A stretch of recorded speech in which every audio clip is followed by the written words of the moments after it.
Welcome back to the Ponca City Monthly Podcast. I'm your host, Andy, and this week's going to be a little different. Tomorrow is Halloween, and so I wanted to share some stories or maybe something spooky for you this week. And what I did was I heard through the grapevine that sometimes the Ponca Tribe would have special storytelling sessions where they would get together for Halloween and tell stories around a campfire. And so I reached out to them to see if maybe they were doing that this year.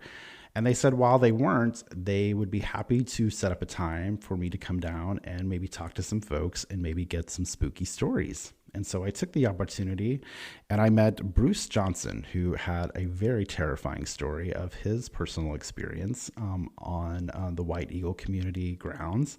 Apparently the grounds themselves are haunted. So I thought it'd be fun to share his story with you. So I'm going to turn it over to Bruce and let him tell you all about his story.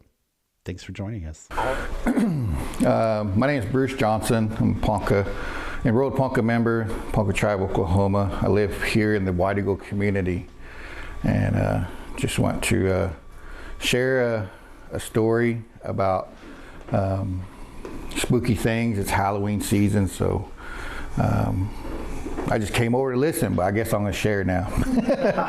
But I live just right over here. I mean, directly to the west of where we are right now, and it's one of the not the oldest homes, but one of the older homes here in the community. And originally we moved here probably about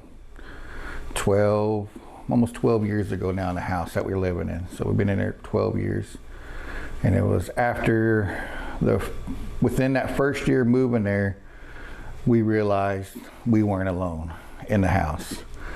And so we had to ask around different ones. I knew different people who lived in that home about how it was, and they all said that they had some kind of encounters or something else. And so finally I got to one of the older tenants, and her name was Barbara Stumbling Bear. She was married to Stacy Bufflehead, and they lived in that home when it was first built way back in the day. And there's a great big oak tree in my front yard. And she said when they moved in, it was a small little tree. So, you know, it's, I guess, the beginning of that home. But she said that Stacy had told her that where the park is in the middle of the community, or the housing portion is, there used to be the old White Eagle Clinic, like a hospital of sorts or a meeting building or something, but they would see the people right there where the park is, where there's a big old green grassy area. There was a building there. And she said back in that day, they said there was probably just that, and then one other house that was here, and everybody else kind of lived down below the river in the Powell ground still. So she said, so that was, you know, the area of what it was before they built all these houses around the community up here on the top part here. So we were in our home, and then we'd always hear things, and things get kind of, you know, common, hate to say it, but the common haunting things would happen. We'd hear noises in the middle of the night and see things, and then we would hear them more than we ever seen them. It was after a while when we finally seen something in our house, and we had several people come over to our home trying to bless it. We even had my grandpa come over, and we had prayer meetings in our house just to try to ease the tension of whatever was going on in our home, and just trying to make it a good place, you know, to live and raise our family. But still, that whatever was there was constant. It wouldn't go away. It died down for a little bit. But one night we were in the living room watching TV, and my third youngest son, he was asleep in the room, and he come out and he kept saying, something's bothering me in the room. It keeps moving, something in the room. So, you know, I got up and took him back to the room, put him back to bed, and then looked around. There was nothing. And I left his door open, And these houses are situated in a certain way where the living room and the kitchen are adjoining on the far end of the house, and there's just a long hallway through the middle of the house, and there's bedrooms, and then situated that way. But the hallway's pretty long, and I was sitting in a recliner, and I kept hearing whatever it was, and I kept watching the movie with my wife, and my brother had come over, and we was watching this movie, and then he's sitting there in a recliner to my right. My wife's sitting on the couch to the left, and I was sitting there kind of watching the hallway, because I thought, if something's bothering my son, he's going to come back pretty soon. And so I just kind of waited. And my brother's sitting there just relaxed, watching the show we're watching. And next he jumped up, and, he made a loud, response. And he kind of cussed. And he said, "What the F?" And jumped up, and he was swinging his arm back. And I was like, "What?" He said, "One of them boys came up and grabbed my arm." And because his arm was hanging off the recliner, I said, "Brother, there's nobody behind you." And he jumped up, looked around, and there's nobody there.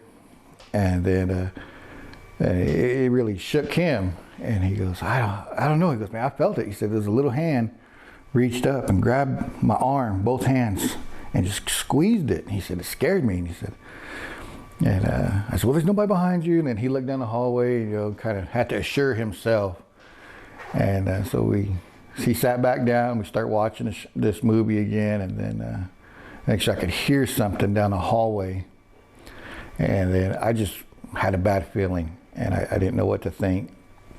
I didn't want to look, because out of the corner of my eye I could see something down the hallway, and my kids at the time were all little bitty guys, and whatever was standing there was tall, and so I could just see it in my peripheral vision. I'm looking at it, I could see it, and it's just standing there. And then when I got the nerve enough just to look, I just slowly turned my head. I looked over, and there's this figure of a man standing there, and he is so tall that he's kind of like leaned forward at the end of the hallway, like his head is almost touching the ceiling. And he's leaning forward, and his arms are on both sides of the walls. And his hands were just very long and skinny. And it looked like he was wearing a black suit and a white shirt. And I jumped up, and I flipped on a light, and then he was gone. And I was like, I told my brother and my wife what I saw, and they were like, "Could you see what it looked like, its face?" I said, "I couldn't see a face. I couldn't see nothing." And so we kind of asked someone else to come over to our house, and then I guess the best way to say it is they burned cedar in our home, so they kind of like smudged our home. And so they burned cedar around the house, all through the house and everything, and I was telling them about what had happened. And the individuals that came to do this was Pete Buffalohead and his brother Jason Buffalohead, who's passed now. And these are the two boys that lived in that house when it was first built. And then they said that they've been at this house several times before to come and burn cedar and pray and do things. He said, because they said, even when we were little, we seen things. And I told him, I said, "Well, I seen something." And then Jason said, "Was he tall?" I said, "Yes." He said, "Was he wearing black clothes?" I said, "Yes." And he said, "How tall would he be if you describe him?" I said, "Man," he said, "like his head was hitting the roof." He said, "We've seen the same thing since when we were little kids." And he said, it was scary because he said, we were staying in the middle room in the back there. He said, and something came in that little room, and it grabbed our little brother Jarrett and pushed him against the wall. And he said it was a scary thing. So we ran outside. He said our mom was in the backyard, hanging clothes on a clothesline. We tried to tow her. And I said it was crazy because he knew exactly what I was describing before I even told him what I had seen and what I'd heard.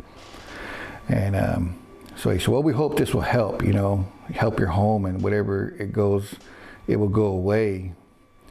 And it kind of quieted down, and it wasn't so bad after that, but still, it seems like anytime the changing of the seasons happens, spring to winter, something picks up, and it start picking back up again, and it start getting bad. So I called my brother Pete. I said, hey, it's kind of doing its thing again. And finally I had my uncle came from Norman to visit me, and my Uncle Floyd, he's a very sensitive person to things, and he can pick up on spirits, and he's been to my house several times before throughout the time. And I asked him that time, I said, hey, I said, he was on his way over, he got called, and I said, well, when you come over, I said, tell me, I said, have you ever sensed anything in my house, or heard anything, or picked up on there's spirits or something in the house? He goes, you know what, out of everybody's home ever been in, because I hear things everywhere I go, I hear something. He said, but in your home, he said, I've never heard nothing. He said, it's been super quiet, like it's beyond quiet, it's like eerie quiet. And so I was okay, good. And then I said, well, maybe it's just us, maybe it's just our imaginations or something. And then so he finally showed up, and I'm standing in the living room where the doorway is. Our doorway faces to the north, and he walks in, and he just stops in the middle of the doorway. He just looks at me, then he just starts looking up towards the ceiling, and I was like, okay. And then he walked back out, and he said, Bruce, come here. And I said, okay. So I walked out, and I said, what's the matter? He said, when I walked in, he said, there's a man standing behind you. He said, he's tall, he has big hands, long skinny hands. He said, he was standing behind you, and he said he wasn't touching you or anything, but he was standing over you to where it looked, foreboding, like he was trying to do something to you. He said, but he was super tall. And he said he's wearing a big black hat. He said rounded out top hat and he's crowned. He said, but you can't see his face. He said, but he got two long braids. He said, so he's an Indian man. He said, but I don't know who he is. He said, he won't say nothing. And I said, well, what is he wearing? He said, he's wearing a black suit, white shirt. He said, but he's super tall, slender person. And I said, that's the one we've been seeing in our home. And then, so he comes in, and then the whole entire time he's staring at where he's seen this person. This is the middle where the hallway begins in the living room. And he's kind of just talking to us, and every once in a while he looks up and he's looking over at him, and then finally he's staring at him again. I guess, we can't see him. He can see what this person's looking like. And then finally, it's just like this air movement through the house, just kind of, and then he goes, he left. I said, what did he say? He goes, he didn't say nothing. He said, he just kept staring me down, and I kept talking, in my mind. He said, just saying to him, I said, you need to leave, my nephew and his family alone. He said, finally he left. And he goes, after he did that, he said, you could hear things throughout the house again. He said, there's other people here. And he said, and it felt like these people were scared that this other entity in the home was there. And then he said, finally, a woman said, oh, good, he left. And he said she felt relieved the way she said it. And then he asked her, in Ponca, he asked her, who is he? And he goes, and there was, a long response. And finally, she had said, we don't know. And then, so he said, he goes, that's the first time I've ever heard anything in your home. He said, he's always kind of had a sense that there was something there. He said, because I can go anywhere in the world, anybody's home, and I hear things and see things. He said, and when I walk into your house, the years before, he said, it was like walking into a library. He said, it was so quiet, not any noise going on. And I said, yeah, it's something we've been dealing with for a long time. And he said, I don't know if he's gone forever or he's just gone for now. He said, I just kept telling him he need to leave. And So after that, we had a long period of it not being so scary in the house. And I don't know if it's something he said or he did, but it helped out our living situation there. And, you know, there's still little things that happen in our home, and things that, you know, normal things. We still see a lot of things. Our bedroom is in the northeast corner of the house, and one night I was going to bed, and again, it's around changing of the seasons of the year. It was actually this spring. I was laying in bed, and our bed is facing, you know, north to south, and then something walked through our wall and stopped and looked at me, and all I could make out was the size of what it was. It looked like static, you know, all like on a TV, the old TVs when they're left on, looked like static. It stopped, and you could see it turn towards me, and then just kept walking through our home. And my wife was coming to bed, and then she was coming out of the bathroom. The bathroom's right across from our doorway, so I figured any minute she's going to scream and see this thing, and then the two just kind of just like walked past each other. And I was like, oh good, something I seen, but she didn't see it, and I told her about what I saw. But there's still little things like that happen. And then when I finally talked to my uncle about the encounter again this year, I told him, he said, you got to remember, he said, White Eagle is a old community. He said, there's a lot of things that have happened there. He said, not knowing where everything was situated. He said, but whatever's in your home, he said, I don't think it's tied to the house. It's tied to the ground, that whatever it is, he said. And he said, so there's not knowing what these things are that, you know, haunt this world. And he said, but there's things that are scary, and they will make their selves known to us. And then I told him, I said, okay, good. And then next, you know, hung up, and then I'm still sitting in my chair. And then it was middle of the day, and I think it was a Saturday too, because I wasn't at work. It was at middle of the day. We had the windows open. And I looked down the hallway, and I kind of smiled. I was like, okay, good. Nothing bad's going to happen. Then out of the bathroom doorway, and it was just dark enough, I see this long hand just reach out, and it touched the wall, and then its little fingers kind of like tapped the wall, like it was. I was like, okay, you're not gone. And I was like, luckily, I mean, I think all the kids were outside or something, but. And it just shook me, and I was like, so whatever was there, or whatever's in our home has always been there. And we tell people before, you know, most of my family and everybody who knows us, they kind of know, you know, our house is haunted. And it's just something that's, you know, I guess really kind of tied to the ground or tied to the area of the community. And we don't know who the person is, and, you know, we've done a lot of things to try to appease the spirit or the entity of whatever these things are, and but still it's not really gone away. It's just something we deal with. You know, it's kind of like, you know, the running joke of where we got, you know, extra person who lives in our home with us, and a lot of people, nephews and nieces that know our home pretty well. I always tell them, I said, well, you want to come by? We'll watch a scary movie at the house. They're like, no, we don't want to go to your house and watch any scary movies, you know. And that's what we always joke around too about at my house. I was like, when the new scary movie comes out, let's go to the house and watch it. And nope, we're not watching those kind of movies at your home. I said, yeah. I said, to the point where we don't really watch those kind of, I said, because, you know, our grandma's always told us, what you watch, even in movies, can bring things into your home. And so we're always very cautious about doing those kind of things. But it's just kind of what this community is. It's full of spirits that are here, good and bad, I guess.